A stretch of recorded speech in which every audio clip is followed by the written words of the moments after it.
eh, apa? Kalau di sini kesannya seolah-olah yang taat sama yang nggak taat itu sama-sama dapat surga gitu loh. Benar begitu ya? Oh enggak, beda.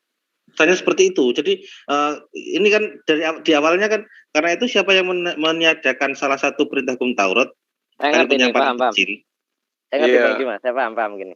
Coba aja pelajari itu ayatnya. Itu maksudnya gini. Karena itu siapa yang menyediakan salah satu hukum ya Taurat sekalipun yang paling kecil dan mengajarkan demikian kepada orang lain, jadi dia mengurangi gitu ya, dia akan menduduki tempat paling rendah dalam kelanjutan, maksudnya dia tetap masuk surga, tetapi dia menghilangkannya kan, jadi harus perfect. Jadi kalau di kita itu ya ayyuhalladzina amanu qulu fi silmi kafah, masuk Islam itu keseluruhan, nggak boleh setengah-setengah. Jadi bukan berarti orang yang tidak melaksanakan Torah kemudian masuk surga tapi rendah, enggak. Kalau nggak melaksanakan ya itu jelas itu nar gitu kan. Tapi di sini ada seseorang berusaha mengeliminasi sebagian, walaupun itu yang paling kecil, maka dia akan dieliminasi sehingga dia kerajaannya paling rendah, dia tempatnya paling rendah. Jadi kalau di kita tuh paralelnya itu seperti itu ya Bang Juma ya. Ya ayyuhalladzina amanu qulu fi silmi kafah gitu. Ya misalkan gini, sholat itu kan 5 rakaat. Terus ada orang berkata, ya udahlah dihilangkan aja lah wudunya itu, nggak usah sholat ya, itu ngawur itu. Jadi kurang lebihnya seperti itu mungkin. Jadi jadi mungkin Bapak kurang teliti kali membacanya ya. Maksudnya di sini yang ditempatkan paling rendah itu yang meniadakan salah satu, bukan seluruhnya. Coba lihat ayatnya itu. Karena itu siapa yang menyediakan salah satu. Ya benar-benar. Salah satu perintah. Jadi gini ya, mereka itu mungkin tetap taat tapi melenceng sedikit gitu doang, mungkin seperti itu mungkin ya. Pengertiannya kurang taat ya, gitu. Kalau nggak salah. Kurang taat. Saya nggak salahin. Jadi tetap dia masuk kerajaan surga, tetapi dia dapatnya itu rendah gitu loh. Paling rendah berarti ya udah turahan gitu, orang Jawa bilang sisa gitu. Iya. Oke, mungkin Bang Juma mau diperjelas lagi atau ditambahi? Iya, jadi jelas benar apa yang disampaikan oleh Adik Indra Mose tadi, bahwa yang menghilangkan yang paling terkecil. Nah, bagaimana kalau menghilangkan semuanya? Karena jelas di sini yang paling terkecil aja dia menempati tempat yang paling terendah, kan gitu ya. Berarti dia yang paling rendah, yang terkecil, dia yang terendah. Satu doang Bang Juma. Ya? Cuma satu doang diilangin. Iya, satu doang. Satu doang diilangin. Jadi kayak mana yang menghilangkan semua hukum-hukum dan ketetapan perjanjian kekal yang ada di dalamnya, seperti sunat misalnya. Itu adalah hal paling besar itu, karena itu adalah perjanjian kekal Allah.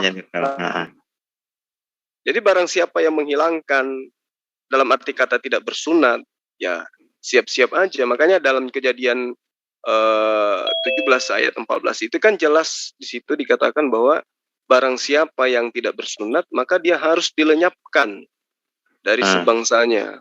Dilenyapkan ini jelas ya, itu arti lain daripada dihilangkan atau dibunuh gitu. Iya. Bahkan itu hari gimana? Lanjut. Terus gini bang, berarti di dalam kekristenan sendiri, kalau sesuai dengan kitab mereka, sebenarnya surga mereka itu juga bertingkat-tingkat seperti nafas gitu loh, maksudnya dan hilangkanlah nafasnya gitu, dan potonglah nafasnya, berarti meninggal itu. Iya, betul. Seperti yang kajian kita waktu itu. Betul. Waktu itu saya kolaborasi dengan Juma itu. Iya. Jadi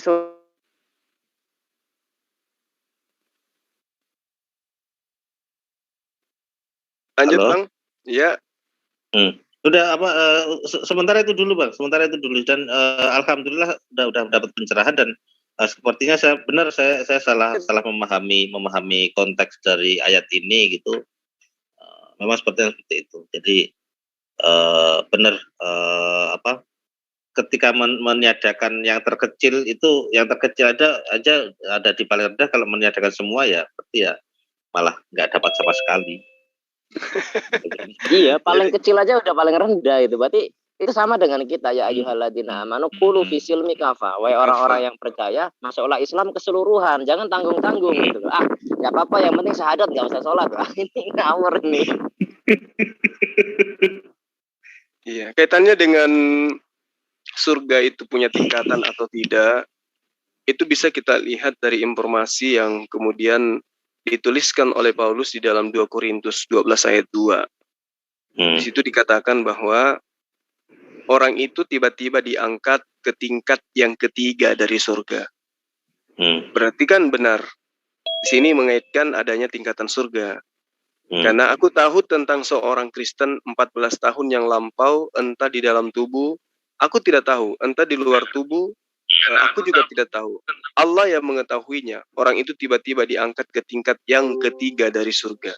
Berarti surga itu pun bertingkat-tingkat di dalam ajaran Paulus, yang notabene dialah pendiri Kristen itu sendiri. Iya. Jadi ketika ada yang bertanya dari teman Kristen, kenapa di Islam itu surganya bertingkat-tingkat, ya tinggal dijawab aja. Surga kalian pun yang diajarkan oleh pendiri agama kalian, itu bertingkat-tingkat. Dalilnya jelas di dalam 2 Korintus 12 ayat 2. Seperti itu. Oke. Oh, Bang Juma. Iya. Itu memang ada. Kalau di dalam tradisi Yudaisme itu memang surga itu ada 7 tingkatan. Nah, 7 lapis. 7 lapis. Dan setiap lapis itu ada kelas. Ada kelas. Jadi misalkan lapis pertama itu nabi dengan siapa ada, tapi saya literasinya terlalu banyak lembarannya, jadi saya agak lupa. Tapi secara garis besar itu ada 7 lapis, Bang Juma. Ada 7 lapis. Lapis paling bawah itu ya ibaratnya kelas pasaran gitu loh. Tapi udah nikmat itu, walaupun pasaran udah nikmat. Kalau lapis tertinggi rabi nggak bisa masuk. Yang bisa masuk ya Nevi'im, ya para nabi itu paling 7, paling tertinggi Nevi'im. Dan seperti yang ayat tadi Bang Juma, yang tidak boleh meniadakan, di sini dalam bahasa Ibraninya, dalam HP Sorah pun di sini disebutkan lahen kal hammefer ahad min hamisfot. Berarti harusnya seorang Nasoro harusnya dia bersikap seperti orang Yahudim. Dia harus menegakkan misfot. Harusnya. Kalau kita mengacu kepada bahasa Ibrani ini. Tapi faktanya kan enggak. Misfot itu ada 720 perintah dan larangan. 365-nya perintah. 365-nya itu perintah. Berarti harusnya mereka mengerjakan misfot, Bang Juma, harusnya. Iya. Tapi misfot yang tertinggi dilanggar. Adonai Elohenu, Adonai Ehad sudah dilanggar. Nah, gimana yang lainnya? Berarti itu berarti itu sudah bukan satu yang kecil, satu yang besar udah diadakan dari awal. Benar. Makanya biasanya saya katakan gini, wajar ketika kalian itu tidak lagi menyembah kepada Tuhannya Musa. Karena memang 10 hukum Torah itu kan yang pertama, jangan ada ilah lain, jangan ada sembahan lain. Sementara mereka mengada-adakan ilah lain dari rupa manusia, dari rupa roh, dan seterusnya. Sehingga untuk membendung kesalahan itu, mereka mengatakan kemudian Allah itu roh. Roh dalam arti kata yang sesungguhnya. Padahal di ayat lain juga dikatakan Allah itu gunung batu, Allah itu api, dan seterusnya. Tapi mereka tidak menuhankan api, tidak menuhankan gunung, batu gunung, dan seterusnya. Karena roh agak kelihatan keren kelihatannya. Karena dia nggak bisa diterawang, Bang. Jadi bisa disembunyikan. Abstrak. Betul. Supranatural lah, ya. Nah. Ya jadi dan gini dan kalau roh kan sifatnya nggak kelihatan. Jadi misalnya agak ngibul-ngibul sedikit gitu masih bisa. Tapi kalau gunung batu, api segala macam kan sesuatu yang kelihatan. Jadi nggak bisa lah ngibul-ngibul gitu, nggak bisa. Kalau roh kan yang namanya halusinasi atau didatangi roh kan nggak setiap orang juga bisa ngelihat kan gitu. Ada tujuan di belakangnya. Iya, makanya kalau mereka dikatakan Tuhannya adalah roh, ya artinya tidak ada bedanya dengan yang gentayangan, karena yang gentayangan juga itu adalah roh. Padahal kalau di kita mengikuti ya di dalam Mazmur misalnya, di situ dikatakan dialah Tuhanku, gunung batuku. Ini lebih jelas daripada pernyataan Allah itu adalah roh, karena itu sembahlah dia di dalam roh dan kebenaran. Padahal itu bukan pernyataan Yesus, itu adalah pernyataan pengarang itu sendiri, berbeda dengan Mazmur. Kalau Mazmur 18 ayat 2 itu memang pernyataan Daud, dialah Tuhanku, gunung batuku, kepadanya aku berlindung, dialah perisaiku, dan seterusnya. Berarti ya Tuhannya Daud itu adalah gunung batu, kan gitu ya. Tapi ya dasar mereka lebih senang kepada roh, apalagi dibantu dengan kitab Wahyu kan gitu. Tuhan mereka bertanduk 7, bermata 7. Dan itulah ketujuh roh. Kemarin ya. Saya dialog katanya itu simbol negara itu, Bang. Ya, itu adalah jurus. Kalau udah kepepet mau kemana lagi coba? Katanya simbol negara dan ada banyak nubuatannya udah tergenapi di kitab Wahyu itu. Kalau Bang Zul nyimak obrolan semalam kayaknya paham lah siapa yang saya maksud. Kayak mana itu adalah ya gimana deh? Suara aku rapat nggak Bang Juma? Tadi iya, sekarang agak sudah bagus. Nah sekarang gini Bang Juma, kalau kita bicara masalah Hasyam adalah gunung batu, itu juga itu masih ditafsir lagi, maksudnya itu berdasarkan konteks, nggak bisa sembarangan kita lihat gunung batu di Sulawesi batu Tuhan, enggak. Nah iya betul.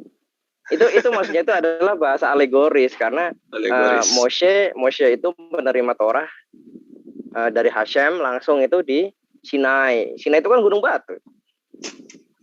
Nah, maksudnya gunung batu ini maksudnya gunung Sinai ya. Jangan nanti ketemu gunung di Goa, wah ini gunung batu, ini Hasyam. Bukan seperti itu.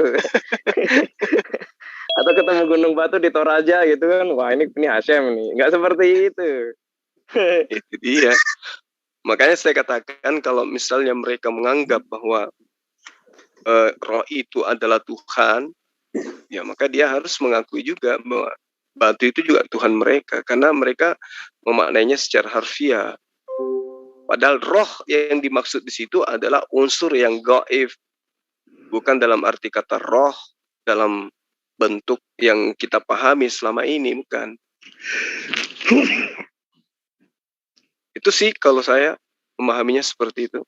Dan karena kalau dia kata Bang Juma ya. Saya baru nyadar yang Pak Kaskan Serino tadi katakan, sebenarnya kalau kita cek ke Hebrunya, sebenarnya itu tidak mengacu kepada sorga, tapi kepada langit. Samayim. Itu apa tadi ya, dalilnya? Kan kalau ahad min hamid, siapapun yang akan dari salah satu hukum ifat ahad salah satu min dari misfot salah satu hukum tauhid hak tanno melamed kal haberiot, entah itu yang besar ataupun yang kecil, katon yikre bermakhluk hasyamayin gitu, dia akan menempati yang tempat dari kerajaan Hasyam di surga Bang Juma.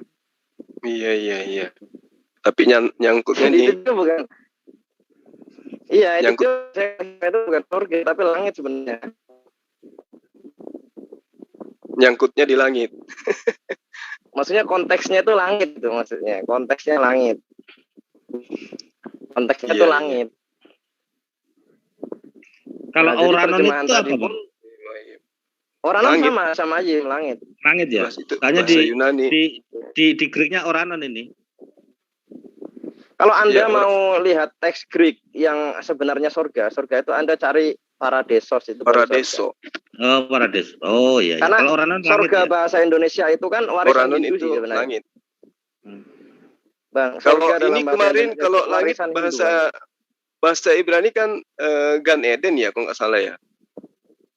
Oh enggak Bang Juma, langit itu bahasa Ibraninya itu adalah Hasamayim. Oh ya. Enggak, maksudku kalau surga Paradiso. Surga baru Gan. Taman. Kalau Arabnya Jannah. Jannah. Kalau Aramnya bahasa Aramnya itu Genito. Itu apa? Itu apa? Taman sebenarnya itu lebih tepatnya itu taman. Nah Yunannya Bang Juma itu Paradisos. Iya. Itu konteksnya seperti diterjemahkan putus suaranya. Putus suaranya. Kayak robot. Aduh, sorry. Bener. Halo. Udah bagus. Ya, jadi gini. Kadang kita pun diserang gitu. Nah, itu kenapa jannah di dalam Quran diterjemahkan surga? Nah, surga itu apa sebenarnya? Nah, itu sebenarnya surga itu adalah bahasa suci turun-temurun dari nenek moyang kita yang dulunya Hindu, bahasa Sanskerta sebenarnya. Surga. Sevarga dalam bahasa Sanskerta itu artinya taman yang abadi. Artinya taman. Sevarga itu artinya taman. Jadi ibaratnya kita menggunakan bahasa yang agak-agak puitis sebenarnya. Pakai surga itu. Sebenarnya terjemahkan taman pun there is no problem. Karena memang surga itu taman, jannah itu taman. Kata puasa itu sendiri dari bahasa Nah, gini, kalau misalkan Quran jannah diterjemahkan surga, itu nggak ada masalah ya, karena konteksnya masih sama. Karena memang jannah itu artinya taman itu bahasa Sanskertanya ya sevarga itu taman. Tapi kalau misalkan Hasyamayim itu kan bahasa Hebrew ya, bahasa Aramnya Samaya, itu Aram Timur. Kalau Aram Barat ya. Kalau Aram Timurnya Samayo. Kalau bahasa Yunaninya Oranon, bahasa Arabnya Samawat. Kemudian diterjemahkan surga, ini udah menyalahi. Karena surga sama dengan taman, langit terjemahkan taman. Nah, langit bukan taman, langit itu sendiri. Ini sudah menyalahi konteks. Oke. Makanya dikatakan itulah Bang Jima, maksudnya itulah resiko, sangat berisiko kalau sebuah kitab hanya diedarkan terjemahannya doang. Jadi ketika ada kealfahan di situ kita nggak bisa tahu karena nggak ada pembanding. Saya kan Bang Juma dikasih iPhone KW, tapi Bang Juma nggak pernah lihat iPhone asli. Ya selamanya Bang Juma akan mengatakan ini asli. Betul. Karena nggak ada pembanding gitu loh, nggak ada pembanding, ini asli gitu kan. Sampainya ditunjukkan iPhone yang asli, kameranya ternyata lebih bening. Oh iya ya, ini yang asli, ini yang KW. Gitu Bang Juma. Taunya seperti itu. Itu kalau yang punya akal. Kalau yang nggak punya akal ditunjukkan yang asli pun enggak punya aku ini yang asli gitu. Dia punya akal. Nanti antara replika dan ori itu ya. Iya. Ya gini Bang. Artinya terjemahan dikatakan benar. Berarti kan harus diuji yang dia terjemahan. Ujinya dengan apa? Ya teks asli gitu kan. Nah, tapi tadi sore saya dari idenya Bang Ade. Jadi Bang Ade itu mengira bahwa ada ayat sisipan. Menurut Bang Ade di dalam Ulangan atau Devarim ya, atau Deuteronomy kalau bahasa Inggrisnya. Itu kok bisa artinya beda? Ternyata setelah saya cek, Targum Indonesia ini mengambilnya itu dari Septuaginta. Ngambilnya. Yang satu ayat itu isinya itu 25. Nah, padahal di dalam teks Masoretic Hebrew-nya itu ayatnya ada 26. Makanya di Indonesia 16 sesuai dengan Greek, di Hebrew-nya 17 karena ayatnya beda satu. Tapi kan kita jadi bertanya gitu loh. Di dalam Genesis, Exodus, ya kan? Di Genesis dan Exodus mengambilnya dari teks Ibrani Masoretic. Giliran Deuteronomy atau Devarim ngambilnya dari Septuagint gitu. Jadi ternyata bukan diterjemahkan dari satu teks Bang Juma, diterjemahkan dari banyak teks. Jadi kalau dikatakan Alkitab nggak cocok, harusnya Al-Kutub, kitab harusnya. Iya. Iya harusnya gitu. Kitab. Ya, kata Biblos itu sebenarnya kan dari kumpulan kitab. Iya, karena itu kan yang kadang diterjemahkan dari Hebrew, kadang terjemahkan dari Greek. Ya berarti udah nggak satu kitab, udah jamak itu, dua itu udah jamak. Jadi harusnya dikatakan bukan Alkitab tapi Al-Kutub harusnya. Kumpulan kitab-kitab Bang Juma ya, bener ya? Iya, benar. Harusnya gitu. Di sini ada ini apa? Dinda Jonathan Nandar juga udah masuk. Kita bahas ini yuk. Waalaikumsalam warahmatullahi wabarakatuh. Yeri, bahas Yeri. Bang, aku telepon enggak dijawab. Lagi di sini saya, lagi dalam sini. Enggak bisa lah angkat telepon, Bang. Teteh terus pick up tuh. Mumpung belum lari dia. Siapa? Bang Zuma itu loh, Tetes suruh speak up Bang. Di Tetes. Iya. Oh, lagi kangen sama Yeri. Oh, Tineti silakan. Yeri, ini ada tim lidik Yeri. Tim lidiknya Yeri nih, coba. Lagi Gurunda ini lagi kangen sama Yeri kayaknya. Iya. Ini loh, ada satu hal yang menarik, sahabat-sahabat sekalian. Saya belajar sudah berapa lama ya belajar tentang Bible-nya, khususnya perjanjian lama, perjanjian baru maksud saya.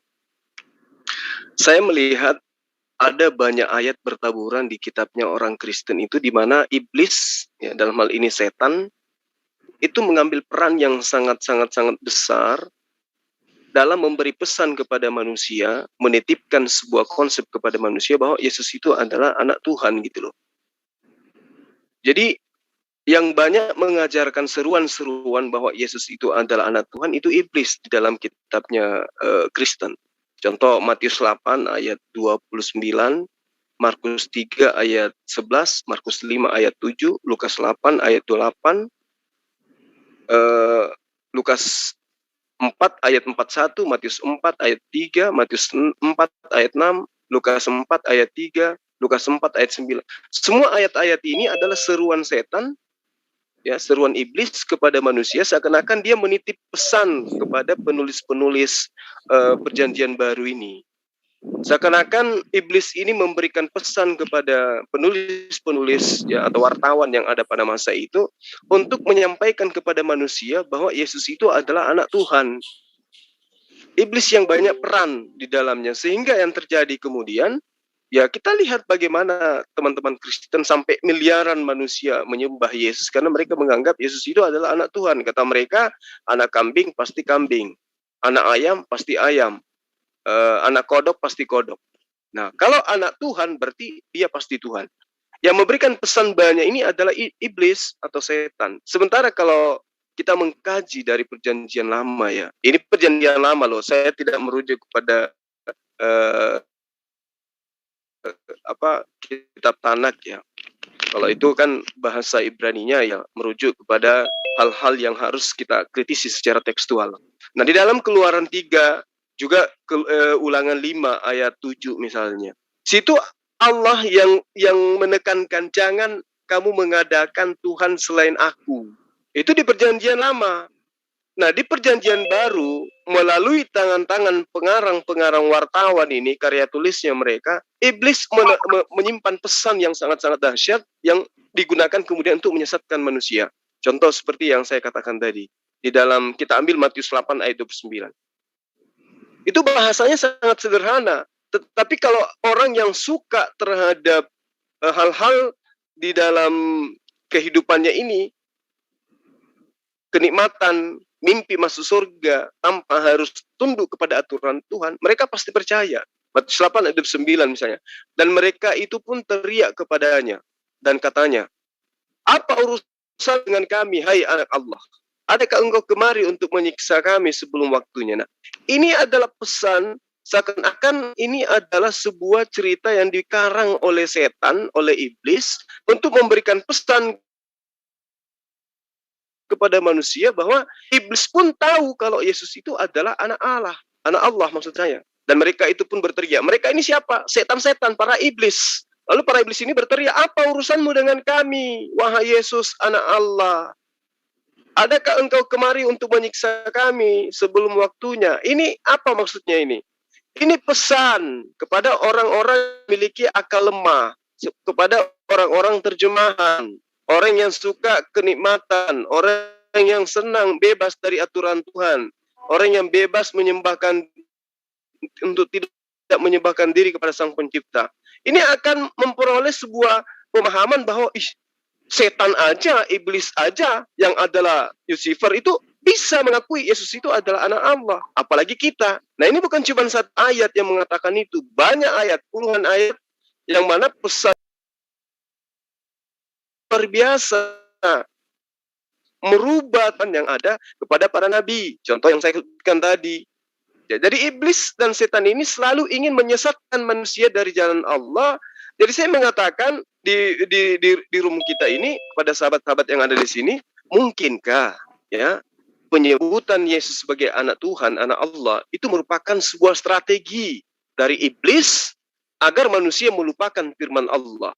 Ketika Allah mengatakan jangan kamu mengadakan Tuhan selain aku, ini dilupakan oleh karena iblis sudah memberikan semacam perangkap di dalam ayat-ayat yang dituliskan oleh wartawan lepas yang kemudian mereka teman-teman Kristen akui sebagai rasul dengan pinjam kalimat yang sakral di dalam Al-Quran. Ini gimana menurut sahabat-sahabat yang ada di sini? Silakan. Gurunda dulu, Gurunda Nandar aja dulu. Ada Guru Nandar. Silakan Pak Ustaz Nandar. Lanjut. Saya nyimak dulu. Lagi tertegun yang saya. Yang mau bertanya silakan Raisen. Orang dikasih pertanyaan kok malah dengar dulu. Jadi saya hanya ingin sahabat-sahabat di sini kan orang maksudnya siang malam belajar tentang kitab ini ya, kaitannya dengan perintah di dalam Al-Quran untuk belajar. Ya, bagaimana kemudian umat Islam itu memahami dengan sangat jelas bahwa Nabi Isa pun menerangkan siapa dirinya melalui Al-Quran.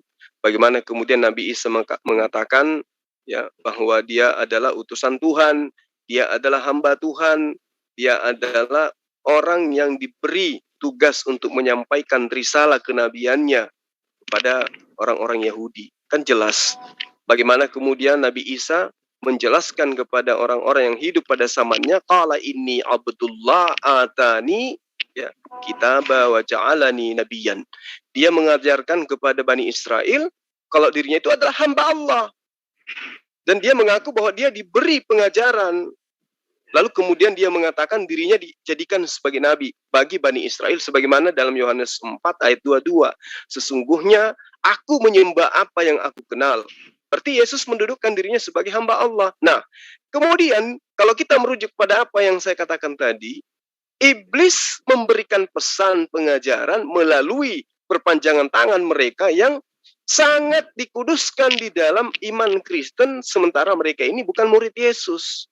Hanya namanya digunakan kayak Matius, anggaplah dia Lewi, Yohanes, anggaplah dia anak daripada Zakaria dan seterusnya. Itu hanya sekedar untuk menutupi bahwa sebenarnya yang mengambil peran untuk mengajarkan tentang kekristenan itu adalah iblis. Jadi iblis atau setan selalu ingin menyesatkan manusia dari jalan Allah karena ini adalah janji setan, janji iblis kepada Allah. Baiklah, asalkan kamu berikan aku umur panjang, aku akan menyesatkan mereka. Dan hanya sebagian kecil dari mereka yang akan taat kepadamu. Nah, mungkinkah penyebutan Yesus sebagai anak Tuhan merupakan bagian dari strategi iblis agar manusia itu betul-betul mengikuti langkah syaitan itu? Mungkin ada tambahan dari sahabat yang ada di sini, silakan. Berarti Betul. Strateginya iblis sudah benar-benar Yahud ya. Jadi iblis rela dicaci di dalam kekristenan. Yang penting misinya berhasil untuk membuat anak-anak manusia itu menuhankan seorang manusia.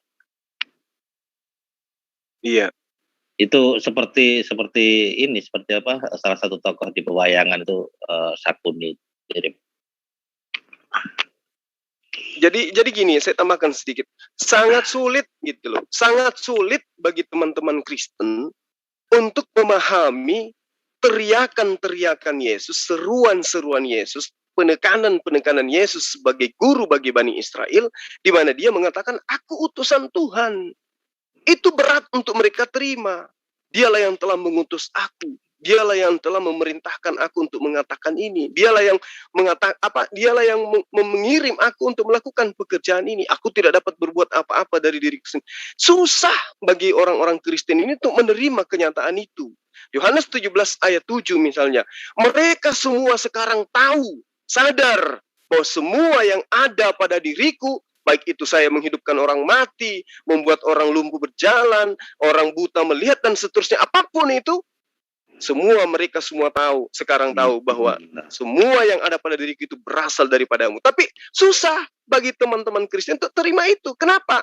Karena ini tadi, strategi yang dibuat oleh iblis ini tadi yang merongrong jiwa mereka sehingga mereka meyakini mau tidak mau Yesus itu adalah anak Allah. Karena kambing melahirkan pasti kambing. Ayam bertelur anaknya pasti ayam. Nah, karena Yesus disebut di dalam kitabnya mereka bertaburan dalil-dalil di mana di situ ada drama, itu ada iblis action dengan mengatakan, "Mengapakah engkau dikatakan di dalam yang saya katakan tadi, dia katakan bahwa kenapa engkau datang kepada kami? Apakah engkau sebagai anak Allah ingin memusnahkan kami gitu loh? Apa urusanmu kepada kami, hai anak Allah?" Tuh. Jadi dia berpesan kepada manusia bahwa iblis pun mengakui bahwa Yesus itu adalah anak Allah. Nah, ini yang digunakan untuk mengecoh manusia. Manusia yang saya maksud di sini adalah manusia yang berakal lemah, yang berdasarkan hanya imani saja, umat terjemahan, dan mereka tidak peduli apa sih sebenarnya original teks dari kitab mereka. Sekira gitu. Mohon ditambahkan sahabat-sahabat sekalian. Silakan yang ingin bertanya, Raisen. Ya teh, speak up teh. Saya moderator aja. Ada yang mau bertanya silakan. Kalau nggak ada, dilanjut aja Bang Juma. Ada. Assalamualaikum. Waalaikumsalam warahmatullahi wabarakatuh. Mau bertanya ya, mengapa mereka ini mengatakan menginjilkan umat Islam itu adalah satu kehidupan? Oh, itu kaitannya dengan apa yang tertuang di dalam Matius 28 ayat 19. Ya, tapi hal ini bisa kita lawan dengan pernyataan yang ada di dalam Markus 16. Ya kan, dalam ajaran ini kan jelas barang siapa yang percaya, kan gitu ya. Nah, perintah dari dalam Matius 28, beritakanlah Injil kepada seluruh manusia. Kan gitu. Lalu kemudian siapa yang percaya di dalam Markus 16 akan memiliki tanda-tanda. Nah, siapa yang tidak percaya akan dihukum. Nah, ini jelas. Sehingga kenapa saya katakan jelas? Kalau kita merujuk kepada Markus 16 ayat 9 sampai ayat 20, di situ kalau misalnya kita didatangin misionaris, kemudian kita percaya. Nah, apakah kemudian tanda-tanda percaya itu ada pada diri kita? Misalnya bisa bahasa asing, digigit ular tidak mati gitu, minum racun tidak mati, lalu kemudian bisa menyembuhkan orang sakit dan seterusnya. Yang jadi pertanyaan di sini, kenapa yang mudah ini banyak dilakukan oleh manusia Kristen, seperti menyembuhkan orang sakit. Mereka sering mengusir setan dengan dengan membawa-bawa nama Yesus. Tapi giliran mau disuruh minum racun, katanya jangan kau cobai Tuhanmu. Tapi kalau menyembuhkan mereka mau, karena di situ ada fulus. Kalau mereka bermujizat, mereka mau, karena di situ ada ucapan terima kasih. Tapi giliran disuruh minum racun, dia katakan dirinya Tuhan, karena jangan cobai dia, kata dia gitu. Tapi giliran yang lain mau. Nah, kenapa kemudian Matius 28 ini mereka sering jadikan acuan untuk menginjili? Itu karena mereka memang mau seperti apa yang diinginkan oleh iblis itu tadi. Iblislah yang menjadi bapakmu dan kamu mau melakukan keinginan-keinginan bapakmu. Dan Mesias palsu itu akan melakukan penyesatan dan akan menyesatkan banyak orang. Ini harus tergenapi. Makanya banyak orang yang tersesatkan oleh karena ajaran-ajaran mereka ini. Jadi itu memang merupakan misi mereka, bagaimana bisa menginjili semua makhluk, ya termasuk kita. Karena kita ini dianggap sebagai makhluk. Lalu diminta supaya kita ini dibaptis. Pergilah, jadikanlah semua bangsa muridku dan baptislah mereka dalam nama Bapa, Anak, dan Roh Kudus. Mungkin ada tambahan, silakan. Ya, Bang Juma mungkin mau dilanjutin, maaf ke ruang Bang Juma. Di sini Pak Tata mau kajian. Oh, siap. Baik. Mungkin yang lain ingin mengikuti Bang Juma, silakan ke room Zulkifli M. Abbas. Ya, kita bergeser ya, sahabat-sahabat sekalian. Silakan yang mau ikut.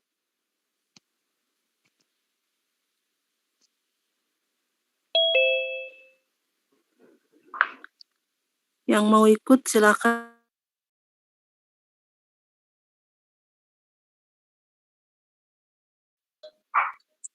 Assalamualaikum warahmatullahi wabarakatuh. Waalaikumsalam warahmatullahi wabarakatuh. Jadi saya belum mendengarkan dua narasumber ya, Adinda Yonatan dan Assalamualaikum warahmatullahi wabarakatuh. Assalamualaikum warahmatullahi wabarakatuh. Ada Indra Mose. Kaitannya dengan apa yang saya katakan tadi. Ditanggapi dong. Bagaimana kemudian iblis menitip pesan terhadap manusia lewat perpanjangan tangan dari penulis-penulis kitab kanonik? Kalau menurut saya itu jelas. Karena tujuan iblis itu jelas menyesatkan manusia. Ya, karena iblis ini nggak mau kalah dengan Allah. Jadi dibuatlah satu kitab ya. Mungkin kalau di kalangan Yahudi itu ya Talmud ya. Talmud selain dari Taurat itu ya. Ya, oke, terima kasih atas masukannya. Ustadz Yunandar. Ya, boleh Ustadz. Guru. Silakan. Ya, betul. Jadi jangankan menyembah Yeshua HaMasyiah ya. Mengatakan Yeshua HaMasyiah sebagai putra Allah, anak Allah, itu udah suatu perkara yang sangat mungkar. Perkara yang sangat jahat. Saking jahatnya Allah Subhanahu wa Ta'ala mengabadikan di dalam Quran surat Maryam ayat ke-88 sampai 93. Wa qalu takhadha rahmanu walada, dan mereka berkata ya Tuhan yang Maha Pemurah mempunyai anak. Kemudian Allah Subhanahu wa Ta'ala melanjutkan laqad ji'tum syai'an idza takadus samawatu yatafattarna minhu wa tanshaqqul ardu wa takhirul jibalu hadza. Ya, saking mungkarnya ya, Allah Subhanahu wa Ta'ala lalu melanjutkan, sesungguhnya kamu telah mendatangkan suatu perkara yang sangat mungkar.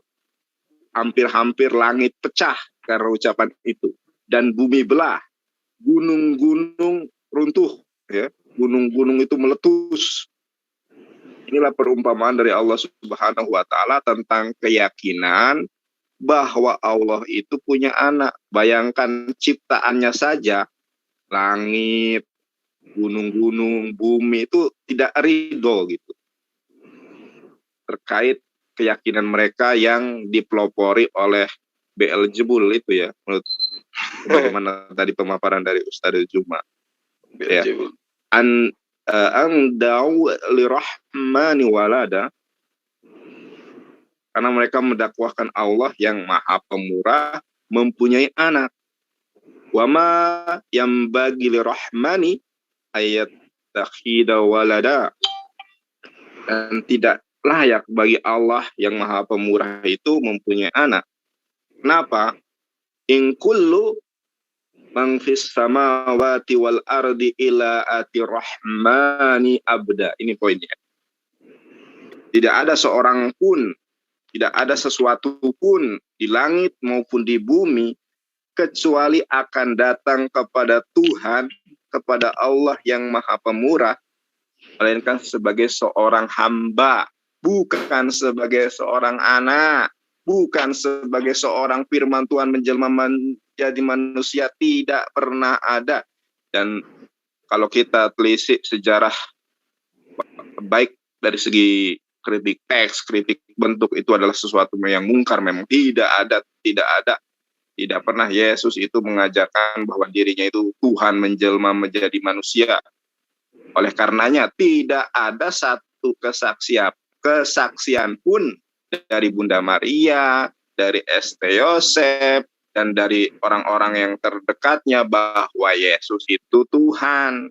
Yesus itu Tuhan semenjak Konsili Nisia tahun 325 Masehi, Guru. Jadi memang kita patut bersyukur ketika hidup dan kehidupan kita di atas naungan firman Tuhan Al-Quran dan sunnah Rasulullah SAW. Karena ini adalah perkara yang sangat mungkar, yang perlu kita sampaikan, yang perlu kita wartakan, agar banyak manusia yang bertobat sehingga dipilih menjadi pribadi baru, manusia baru di dalam iman dan Islam, karena tidak ada keselamatan kecuali hanya di dalam Islam. Terakhir Gunung Rasulullah sallallahu alaihi wasallam bersabda, "Man sami'a min ummatin aw yahudin aw nasranin falam tu'min bi dahulan nar." Teman-teman di sini yang menyaksikan bahwa barang siapa yang mendengar tentang aku, Muhammad, Ahmad, Parakletos, kemudian dia tidak beriman kepadaku, baik itu orang Kristen atau orang Yahudi, apa konsekuensinya? Dahulan nar, masuk ke dalam neraka jahanam. Sampai kapan? Khalidina fiha, mereka itu di dalam neraka jahanam itu selama-lamanya. Jadi kalau ada Ustadz Juma yang begitu luar biasa menggelegar menyampaikan warta kebenaran firman Tuhan, itu bukan semata-mata karena benci atau bukan, justru karena kita itu punya kasih sayang yang sangat sempurna agar banyak manusia itu tidak masuk neraka jahanam. Karena perkara Allah punya anak, Allah jadi manusia itu adalah perkara yang sangat batil, perkara yang sangat menyesatkan. Bukan gitu, Guru? Terima kasih, mohon maaf. Betul. Jadi apa yang disampaikan oleh Gurunda Yonatan Nandar itu memang manggil guru, jangan manggil guru, ini junior, Guru. Minimal guru tari lah, guru Ibrani.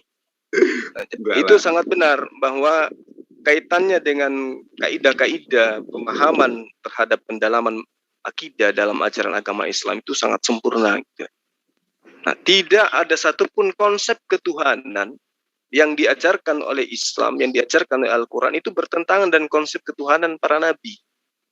Justru seruan-seruan yang menjadi titipan-titipan, bisikan-bisikan setan yang dituliskan, dititipkan di dalam kitab-kitab terdahulu, itu nyata bertentangan dengan ajaran para nabi. Contoh, seperti yang saya terangkan tadi, bagaimana kemudian di dalam Matius 27, ayat 50 sampai ayat 54, lalu bagaimana kemudian di Markus 15 ayat 39, Yesus itu disebut sebagai apa? Inilah anak Allah. Di dalam Markus juga disebut Matius 27 ayat 54, sesungguh dia ini adalah anak Allah. Semua itu adalah pernyataan-pernyataan orang yang tidak jelas gitu loh. Tapi apakah kemudian hanya sebatas kalimat ini saja? Tidak. Ini memiliki kekuatan yang sangat dahsyat untuk menyesatkan manusia. Oh, Yesus itu adalah anak Allah, berarti dia adalah Allah. Nah, inilah yang kemudian dijadikan sebagai acuan orang-orang yang membelakangi firman Tuhan, membelakangi ajaran para nabi. Karena mereka lebih mementingkan pesan yang dipesankan oleh iblis melalui pengarang-pengarang ini.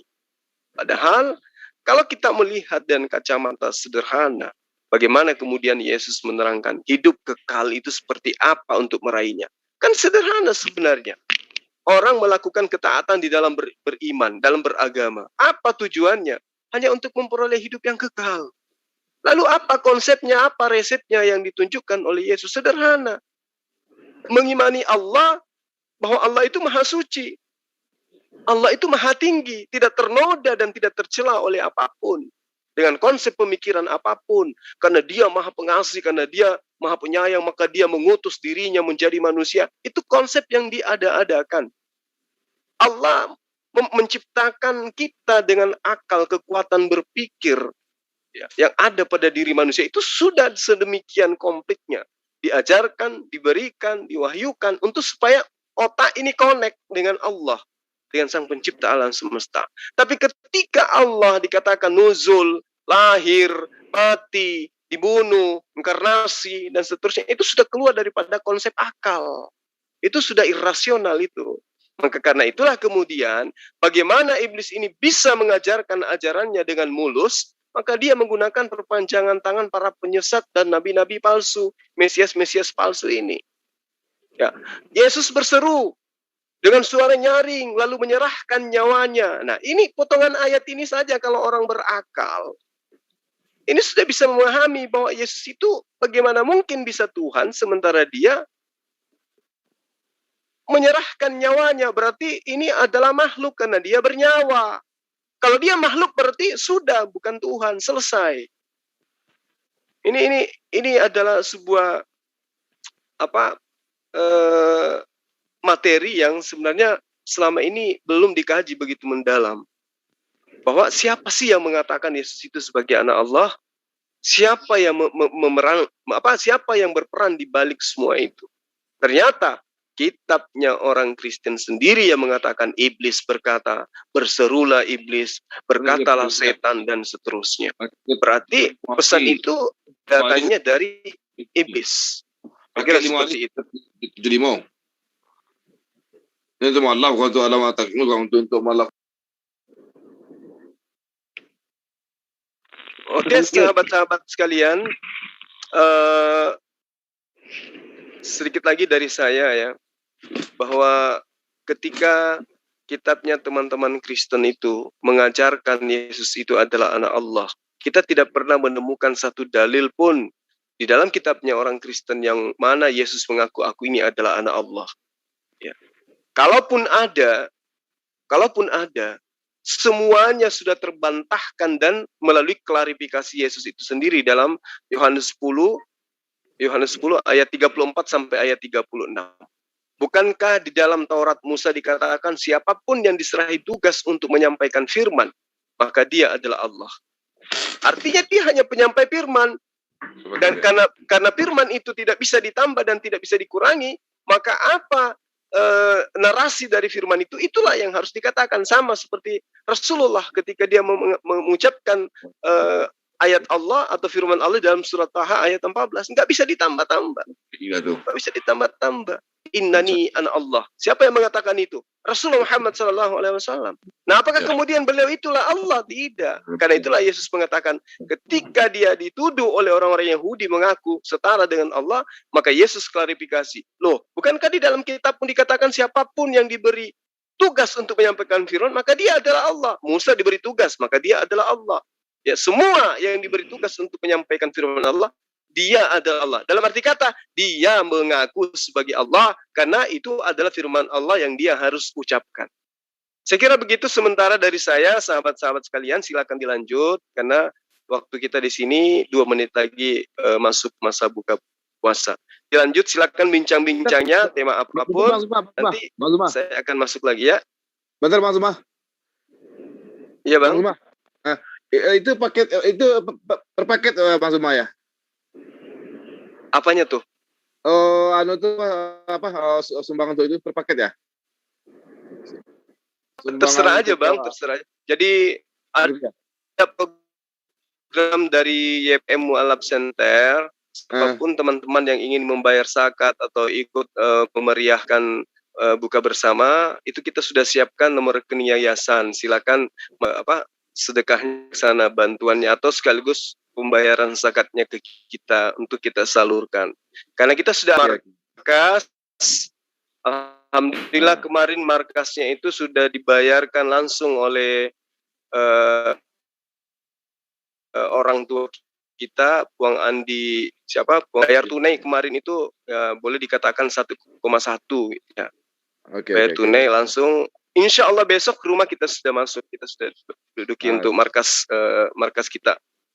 Oke. Ini istri saya nanya ini apa namanya? Oh iya. Makasih banyak Bang Emil, kiranya mendapatkan dari Allah. Iya. Amin.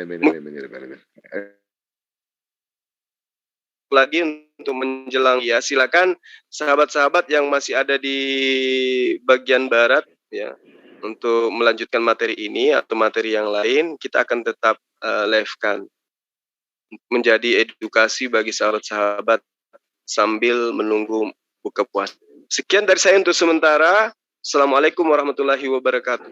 Waalaikumsalam warahmatullahi wabarakatuh. Terima kasih Pak Ustaz Zuma. Kali aja ini Bang Nandar ada tambahan nih.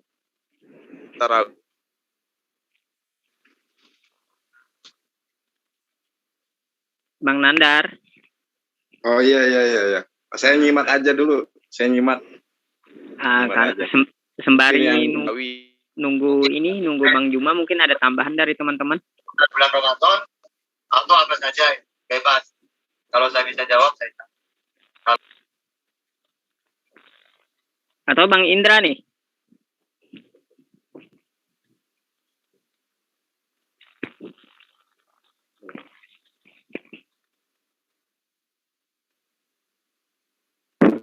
Ada yang menambahkan nggak? Biar kita masih ada pembicaraan, karena live streamingnya di tempat Bang Juma dan di Penegak Islam itu tidak berhenti gitu. Sembari kita menunggu Gurunda Juma, siapa tahu ada yang menambahkan dari konsilah yang ada di Zoom.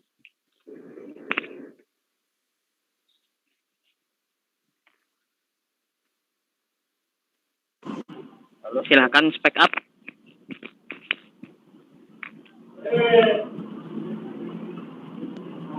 Halo.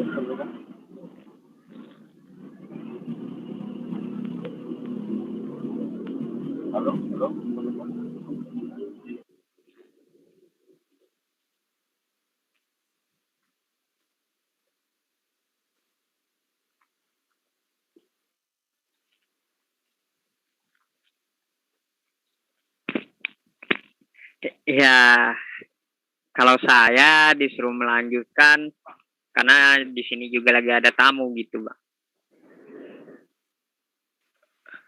Assalamualaikum Bang Tenaga. Waalaikumsalam warahmatullahi wabarakatuh. Iya, Masya Allah. Sebetulnya ini waktunya mepet banget di saya. Mungkin nanti habis tarawih kalau ada kajian lagi, insya Allah kita saling ini lagi ya. Soalnya mepet kalau memberikan. Ini mau ini persiapan buka puasa. Insya Allah saya mohon pamit dulu ya teman-teman semuanya. Oke, silakan Bang Nadar, silakan. Insya Allah nanti malam kita bergabung lagi. Assalamualaikum warahmatullahi wabarakatuh.